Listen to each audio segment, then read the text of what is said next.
T-Mac says, can you show us or briefly cover how to look up zero DTE opportunities on the Iron Condor or any other applicable 0 days to expiration strategies?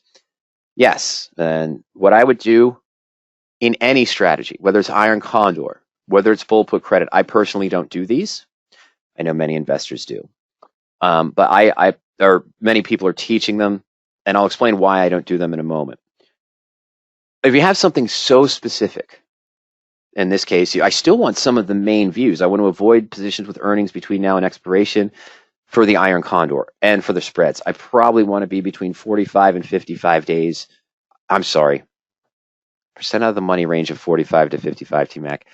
I want to have the same probabilities, avoid earnings between now and expiration, but I've got to accept a much lower return, and I probably can't be as far out of the money. I still want something, 1 to 2% maybe. Okay, so when you have something that specific, my first step is always to click Clear Filters. I know there's criteria we can keep. We would have saved time keeping the range. The 45 to 55 range OTM and the probabilities. But again, whether it's 0 days to expiration, whether it's 20 days to expiration, whether it's 7 days to expiration, whether it's 80 days to expiration, I'm still going to look for basic same criteria. I want that 80, 85% probability or higher, want a reasonable return, want to be reasonable out of the money, but I have to give and take. So as we did before, all expirations, just go 0 to 1 or 0 to 2. I'm sorry, go to 0 to 2. Okay. So if I actually go blank to 1 or blank to 2, I apologize. Let's start over. Go blank to 1 or blank to 2, T-Mac, in the all expirations. Percent return. Let's start off with 1. Okay. Percent out of the money range, 45 to 55. Now, I don't know what kind of securities you're planning on doing this. If you do try to do every day, you're likely focusing on SPX, which offers the daily options now. If you're just looking for other things, say SPY or something along the lines, just has a Monday, Wednesday, and Friday still that they haven't opened up the full days, you're just running searches on those days, well, of course, you can do that as well. If you're just looking on Fridays, same criteria that we'd use, but I still want that in there. What I was going with is the maximum risk. This allows you to sort of define the difference in strike prices. So we're assuming we might be looking at SPX, and we might not find anything on this search. We're going to see, but we might not find anything. But the total risk, of course, is defined by the difference in strike prices minus the net credit. So if I knew I only wanted to look at 2 or 2.5 or 5 point spreads, I'd put that in there. Might not find anything for SPX, though, because if it only offers 10 point spreads in the strike range that you're in, you'd have to allow for that as well. Not an important one, but if you don't want to see 15, 20, 25 point spreads, you're going to lower that maximum risk. Minimum net credit, I am going to start off with just 5 cents for now. We can increase that later, as we saw before. Start simple, start small. I always use an option bid price for the sell and option and sell call, and that was in the default weekly search we just reviewed for AMS as well. Just didn't talk about it too much, just greater than 0, showing some trade activity. And again, I'll put in the option volume, what did I say, 5 times the number of contracts that I normally trade for this strategy, for the sell options, and then the open interest to be 10 times, let's say, the number of contracts I'd normally trade in this strategy. I tend to focus on the sells more, T-Mac, rather than the sells and the buys, but you can do that any way you want to. Probability. I'm going to start off again with 85, 85, and 85. 85% probability above the short put break even, 85% probability below the short call break even, 85% probability theoretical between. I still want similar criteria. I don't want something that's too range bound. I don't want something that's broken out too much. If your trading strategy for these is looking for positions that you think have neared a bottom and are going to rebound, maybe you would look for a Bollinger Band of maybe less than 15 or percent PB20, or something that's at a peak that you think is going to settle and pull back, maybe greater than 85 or greater than 90. So it'd be near the upper Bollinger Band. But again, I'm not going to mess with that. We're just going to keep this at our 50 range. I am going to use the same beta, less than 1.25, And we're not going to do the MACD, but maybe we will put in that RSI that we used before. It was 35 to 65, I guess. Keep that in there also. Fundamentals, of course, not between now and expiration. As you saw, that won't filter out SPX even though it doesn't have earnings. It's just making sure that any stocks that appear would not have an earnings date between now and expiration.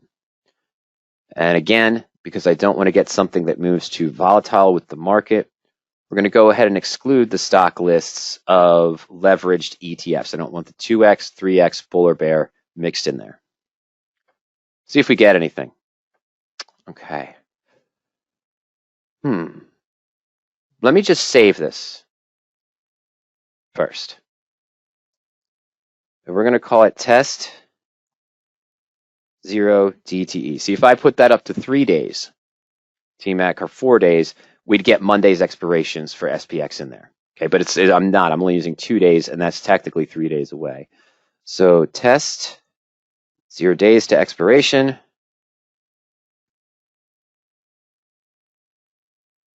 I see for March 17th. Okay, why am I saving this search? Because we're going to go into the back test real quick for Iron Condor. We're going to go into Smart History Excel.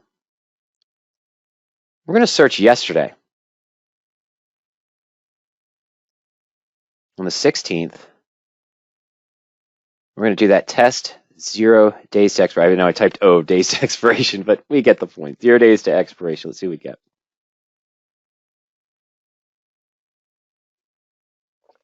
If nothing comes up on this one, that's probably telling me that either my net credit or my percentage return is too restrictive. And I apologize, of course, it's going to take a moment to run. What's happening in the background right now is we're uploading all of today's historical data. There we go. Okay. So let's see, we've got the top 15, there's 400 results, all 1 day to expiration. You've got S&P in there, you've got Baidu. Okay, one thing I should recommend, maybe start off with 1 result per security. You can check that box there to limit down the number of results. But let's see how these 15, now I am going to do that just for an example. Let's go ahead and submit the search with that new filter in there. So that's something you might want to mark down too. The only reason I'm saying you might not want to do that is depending on how restrictive you make your strike differences, probabilities, and everything, you might already have narrowed that down. Mine was more of an open general search to see what we got. But you might want to make tweaks at. There's some high returns in here, actually, but you see it's everywhere from 7% up to 34%. Baidu and S&P 500, and some of the ones we saw earlier, Coinbase, JP Morgan, Snowflake, because we use similar criteria. Now, this might take a little bit longer, but let's go ahead and calculate the group results for our positions. All of them had the price range we wanted. Not price range, excuse me. That percent out of the money range we wanted. All of them had the probability range we wanted. We put in a basic return of 1. Now you see you can up that and still get good results. If I put it up to 5, we might only have 40 or 50 results. Okay? And yes, you would have been managing it during the day, TMAC, but you see here you've got some 100% losses and some wins. So a 76% win rate. But these ones here that went to full expiration because we didn't plug in that we were doing any management essentially came out with a loss of 12.2%. Of course, now you could say, well, you know, I've done the SPX one and I just would have made this, or I would have done the now. When you've done your research, you would have been watching these trades. I understand that if you're using the 0 days to expiration, you have to watch it very, very carefully. You can't let these positions go because you don't have a lot of wiggle room. You're closer to the prices, right? You're closer to the current stock prices to get the reasonable premium. Even though you have a high probability, you know, for example, the PAN-W is at 189. You're selling the 185 put. Would have done that on Thursday, and then the 195 one as well on 189.77. The stock stayed right where it was. It fluctuated for the day, of course, but that's what I mean by you're closer because you have 0 days to expiration. You have lower premiums, and you're closer to the price to get a desired premium that you want. Okay? But that's how we do it. That's how it would be done. Again, I would start off by clearing filters, 0 it out. Expiration, the most important, blank to 2. I'm sorry, I said 0 to 2 initially, because sometimes you might see a 0 in here on the day of expiration. And so if you put the 0 in there, the computer wouldn't see it. But blank to 2 is usually a good one. Don't go blank to 1 because you'll cut it off. The computer looks at it hard. Some of the filters aren't greater than or equal to or less than or equal to. It's just less than or greater than. So it wouldn't appear. Desired net credit that you think you can get. Maximum risk to help you set the strike difference. Desired percentage return. I'd still use this. I like the idea and just seeing a position that's equidistant from the stock price that's not skewed one direction bullish, one direction bearish. Liquidity, and of course, probability. That bandwidth, like to use that. The beta, less than 1.25.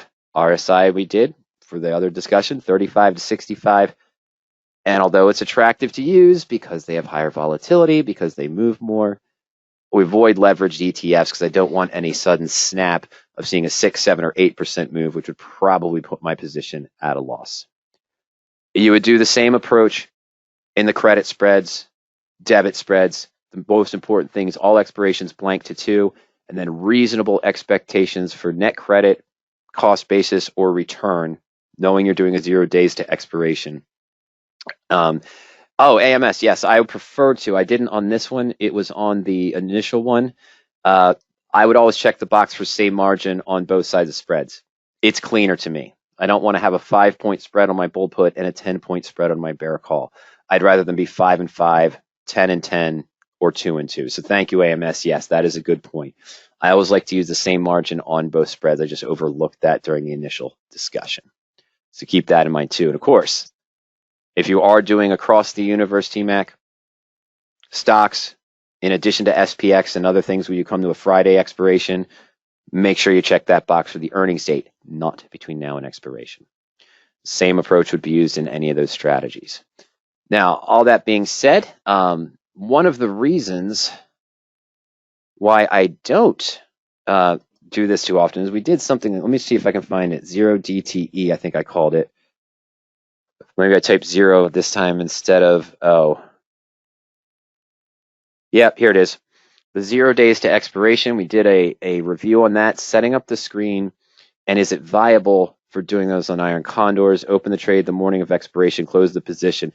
Anthony was looking at when it was 50% of the maximum return. But that presentation, we go through that. I thought there was another one where we talked about 0 DTE. I'm seeing the image in my head of the initial screenshot, the initial cover. There it is. Okay. Setting up a 0 day spread. That's from 1 year ago. So if you go to the YouTube channel, just look up 0 instead of O. DTE. You've got the 0 days to expiration Iron Condors and setting up a 0 day spread from about a year ago. So that's more on the search. This is more evaluating what happened. And when we did, it was only, I think we only did 2 cycles of a test on this one. I can't remember. Maybe it was 3. But it was a losing venture. That could have been the market timing. That could have been the market conditions. I'm not sure. So we'll take a look at that. But yeah, this one looked like it worked out okay because we can sit there and say, yeah, I wouldn't have done all of these. I would have been watching these. There's no way I would have taken 100% return. Well, depending on what the movement was at the open, maybe it probably settled and you opened at 10 o'clock. But if there was a movement at 3:30 that breached one of the strike prices, this one went above both call strike prices, for example, on Baidu, went to 146. It was the 144, 145 strike. So it was at full loss for the position. Not a big monetary loss, mind you, but when you add the percentages up, even being right 76% of the time, you'd have lost 12.2% and not had a win. So there's the debate. When we did that other one, that other example, it was not profitable during the 3-cycle time frame we did for the 0 days to expiration. But as I mentioned, both of those videos discuss, this is the example of what happened, brief analysis, and this is another review of what we just covered on how to use the tools to set up a 0 day spread. I think it was in Iron Condors that we were doing this, but I can't remember off the top of my head. Related to TMAC earlier on the 0 days to expiration screen, we were talking about for that Iron Condor search, credit spreads or debit spreads. So TMAC says, you mentioned you steer clear of 0 day trades. What is your go-to high probability strategy that doesn't involve buying or selling the shares of underlying security? Well, up until a while, it was bull put credit spreads following the default weekly bull puts that I prefer to use. going 0 to 14 days out in time, going with that 85% probability or higher. You can see targeting that 14, 15, 16%. Works until it doesn't work. And it doesn't mean you shouldn't you should switch to bearish positions either. There are certain markets where neither one works and you don't want to be in iron condors. We talked about 2022, okay? And what we talked about, T-Mac, was the fact that if I had just opened bull put credit spreads following the same pattern that was successful for me from 2016, now near end range 2016, but 17, 18, even 19, 2020 mostly, and 2021, following up with that same bull put screen that was effective, it hit my targets. It doesn't have to be your targets, but it hit my targets. That if I just did that in 2022, by June of 2022, my portfolio or what I put into those bull puts would have been down 85%. Does that mean you should just reverse it and do the bear calls and you would have been successful? No, just doing bear calls with the same mirror criteria. 2 weeks out, good probability, negative MACD, other negative technicals, you would have been down 18%, which means if you were in iron condor positions during 2022, you would have probably lost on both sides each time. Not each trade, but you would have still lost on the bull put side on one end and lost on the bear call side on the other, even with the 85 to 90% probability. And what is 3% return? That was it. It was the question that came in. One of our trial members or subscribers at the time had asked, what are your suggestions if I plan on just trading options and monitoring my criteria? Which is the best strategy to make 3% guaranteed per month? And we showed that even with the high probability spreads, you wouldn't have won. But if you followed the market sentiment tool, and when you saw a strong, very bullish buy recommendation, you did bull puts until you saw a signal change of a bearish sell warning and switched to bear calls, and then switched back to bull puts, with one exception, a sudden surprise from Powell that happened in mid-June, I believe it was, you would have had a successful spread trading record for that year, for 2022. Pretty much on point with what I target with the probabilities. So you might want to check that one out. Instead of moving with the markets, it was 3% per month, I think. Part 2. Yeah, strategy for 3%. Part 1, move with the market. So you might want to check that one out. And then, of course, part 2 is discussing on conservative strategies and what to know and what to know the market in that case. I'll tell you the most popular strategies that PowerOptions investors use. It seems to be the most powerful, the most often used, searches is the naked put, bull put credit spread, married put, covered call. Covered call usually is ahead of married puts. They waffle back and forth depending on market conditions. Bull puts usually lower than covered calls, but then again, it depends on market conditions.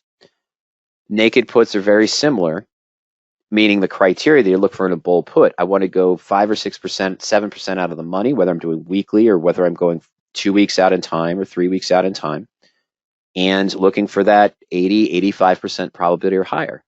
In the money covered calls, good protection, still ability to generate maybe 0.6, 0.7% every, potentially in a weekly, maybe 1.1% going out every 2 weeks. The married puts, of course, are protective positions. Target is, realizing or seeing a return of 1 to 1.5% per month, realized or unrealized, because it's a longer term hold. You said you didn't want to put the money in the positions. So again, for me, standard bull puts and standard bear calls, not messing around with the iron condors too much. One of the main reasons in that video that I did mention to you, T-Mac, as well, is the fact that, is the 0 days to expiration one. When I did the analysis, we not only looked at a historical listing. Following the Friday discussion, I went into Monday and Tuesday and Wednesday. And what I did is I started opening positions based on the 0 day to expiration search we did. I had to watch that position and look at it every 15 minutes because the market was waffling and I needed to adjust the position. Eventually, the first day worked out fine. The second day, I had to roll 2, I think, of the 3 positions out a week because I couldn't roll for a credit unless I went out a week. And then I think the following Wednesday, those positions worked. And then the positions that I rolled to the week had to be rolled again. By this time, I had wiped away all profits by the rolling aspect, and I was waiting another 3 weeks, or 2 weeks maybe it was, to realize the profit on the position to say it was successful. Was not meeting the target goals I would have had. I spent too much time watching it. That's not what I can do.